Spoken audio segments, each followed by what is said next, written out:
Okay, here we have a 2007 Dodge Ram 1500. It's four-wheel drive with a 5.7 liter engine, and we're going to need to change the oil pressure switch. So I lifted the vehicle up, and I just want to show you where that switch is actually located. It's in a fairly tight spot to work, but if you see the oil filters right here, the switch is directly above the oil filter right here. Let me see if I get a better view in there for you. That's the oil pressure switch right here. And the way we're going to take that out is we're going to pull that little red clip out. That's a lock clip. We're going to pull that little red clip out. See if I can do it while you're here. Like this. Push it forward like that. And then what you do is you press down on the top right up here. On the top right here, you squeeze that together. I'm going to have to switch hands. Like I said, it's in a really tight spot. But if you squeeze these, I don't know if you can see what I'm doing up underneath here.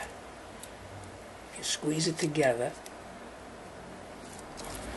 I'm going to have to put the camera down. Give me 1 second and I'll come right back. But basically what I'm going to do is I'm just going to squeeze that clamp on top, right up here. I'm going to squeeze this right here. Once you have that red clip pushed out of the way, you squeeze these two together and then this piece pulls right off. So let me just put this camera down and I'll do that and I'll come right back. Sorry about having to turn you away, but I have that piece off right up here. Right? You just have to squeeze this piece right here and it opens up.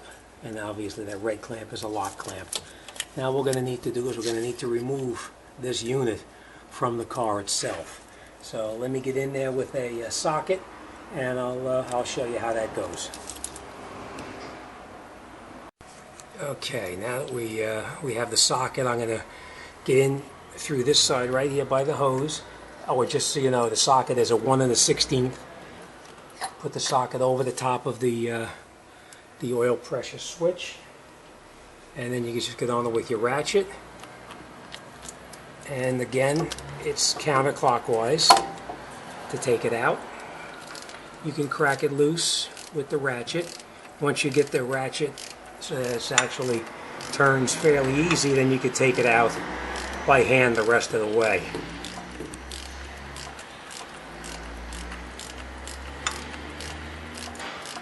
It's going to maybe leak a little bit of oil, so you probably want to have a bucket underneath here just in case. Alright, and then you just turn it out the rest of the way by hand.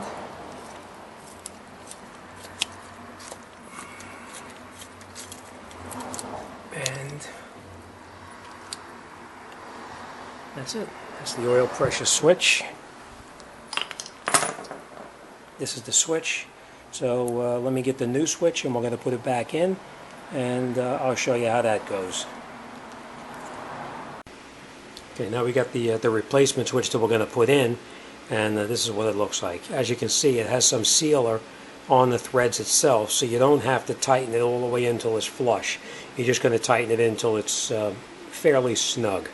All right, so we'll get back up here and we'll put it in. Now what you're going to do is you're not going to cross thread. You're not going to screw this in with a ratchet or anything. You're going to screw it in by hand into the hole first, because you don't want to cross thread it by accident. So put the sensor, I know it's a little bit hard to see up there, but put the sensor into the hole and just turn it by hand until it catches.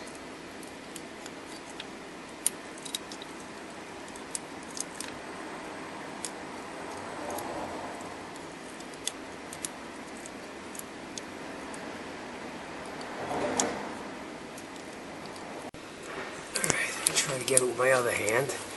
Sometimes it is really difficult to get it in there, and I'll try to show you the best I can where it is.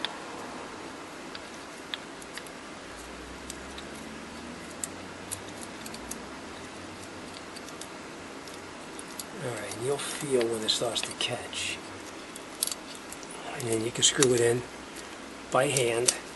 Once you get it caught by hand, then you can get up on that with your socket and your extension. Remember what I said, you're not going to make it too tight, you're just going to snug it in there.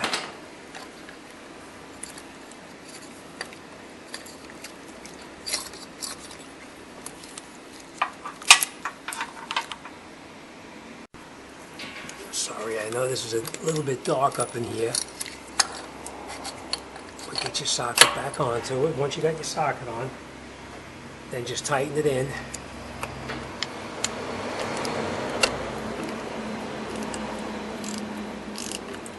Now remember, you don't have to tighten it all the way down because you've got that thread sealer on there, so you just want to tighten it in until it's snug.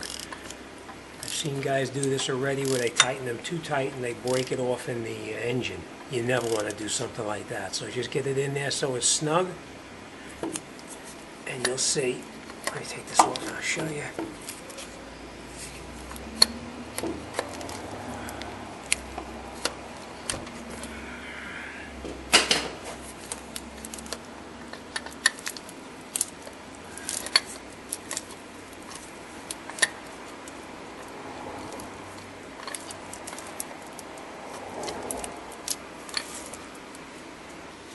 Just the way it's situated behind the hose here makes it a little bit difficult. Alright, then you're going to take your plug that you previously unplugged and you're going to push it back on. It only goes on one way, so you can't make a mistake. Push the plug on.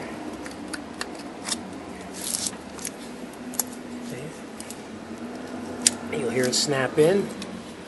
And you remember that little red clip that we pushed before? You're going to push it down right there and lock it back in place. Alright, so your oil pressure switch is in, your plug is back on, and your lock tab is in. That's it. You're all set. So we'll just start it up, check and make sure there's no leaks, and we'll be good to go. Alright, so everything is in place. Now the only thing we have to do still is to go into the computer and clear out the code that was in there. The code that was in there was a low oil pressure code, which actually lit the light up on the dashboard. I believe the code was a PO524. It was low engine oil pressure. So that's it. We'll lower it down and we'll see how it goes. Thanks for watching. See you guys in the next one.